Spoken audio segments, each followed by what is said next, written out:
புரட்சி தலைவர் எம்ஜிஆர் அவர்கள் உதவி செய்ய வேண்டும் என்று நினைத்துவிட்டால் நேரம் காலம் எவற்றையும் பார்க்க மாட்டார். தான் எவ்வளவுதான் கடினமான பணியில் இருந்தாலும் தேவைப்படும் நபருக்கு சரியான நேரத்தில் உதவி செய்யக்கூடியவர். அதிலும் வசதியுடன் வாழ்ந்து பின்னர் நொடிந்து போனவர் என்றால் அவர்களுக்கு உதவி செய்யும் வரை அவர் மனம் அமைதி அடையாது. அந்த உதவி இயக்குனரின் பெயர் கோபாலகிருஷ்ணன். பல படங்களில் உதவி இயக்குனராக பணியாற்றியுள்ளார். நாடோடி மன்னன் படத்தில் எம்ஜிஆருக்கு உதவியாக இருந்தவர். வேறு பல படங்களுக்கும் உதவி இயக்குனராக இருந்துள்ளார். நல்ல நிலையில் இருந்தவர். காலச்சூழலில் நொடிந்து போனவர். சென்னை நங்கநல்லூரில் வாடகை வீட்டில் தனது குடும்பத்துடன் சிரமப்பட்டு வந்தார்.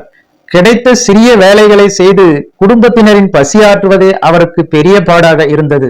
வீட்டு வாடகையை கூட அவரால் கொடுக்க முடியவில்லை.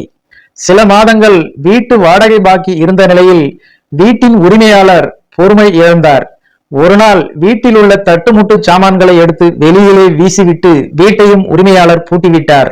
நிர்கதியாக நின்ற குடும்பத்தினரை நெருங்கிய நண்பர் வீட்டில் விட்டுவிட்டு தனது நண்பர்கள் உறவினர்களிடம் உதவி கேட்டார் கோபாலகிருஷ்ணன். ஆனால் அவருக்கு கிடைத்தது ஏமாற்றம் மட்டுமே.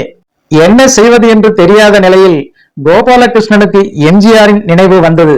பல ஆண்டுகளாக எம்ஜிஆரோடு அவருக்கு தொடர்பு இல்லை. தன்னை எம்ஜிஆர் நினைவில் வைத்திருப்பாரா, நினைவில் இருந்தாலும் நெருக்கம் இல்லாத நிலையில் உதவி செய்வாரா என்று அவருக்கு சந்தேகம் வந்தது.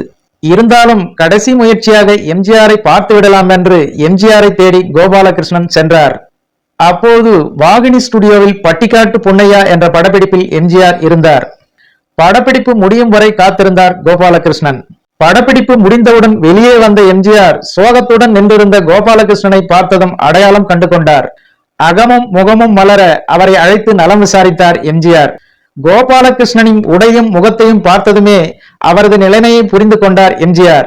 எம்ஜிஆர் அன்போடு விசாரித்ததை பார்த்த கோபாலகிருஷ்ணனுக்கு அதுவரை அடக்கி வைத்திருந்த அழுகை வெடித்தது. அவரை சமாதானப்படுத்தி எம்ஜிஆர் ஆறுதல் கூறினார்.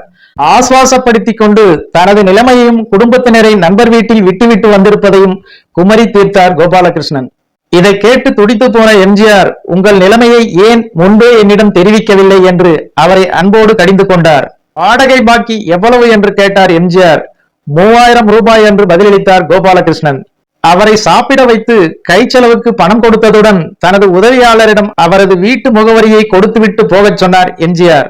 எம்ஜிஆரை கோபாலகிருஷ்ணன் பார்த்தது பிற்பகலில். அன்று மாலை முதல் பலத்த மழை பெய்தது. எம்ஜிஆரிடம் சொல்லிவிட்டோம், எப்படியும் உதவி கிடைக்கும் என்ற நம்பிக்கையில் கொட்டும் மழையிலும் பூட்டப்பட்டிருந்த தனது வாடகை வீடு முன்பு தாழ்வாரத்தில் ஒடுங்கியபடி அமர்ந்து சாலையை பார்த்து கொண்டிருந்தார் கோபாலகிருஷ்ணன். ஓகே ஃப்ரெண்ட்ஸ், இந்த ஒரு சுவாரஸ்யமான தகவல் உங்களுக்கு பிடித்திருக்கும் என நம்புகிறேன். நன்றி, வணக்கம்.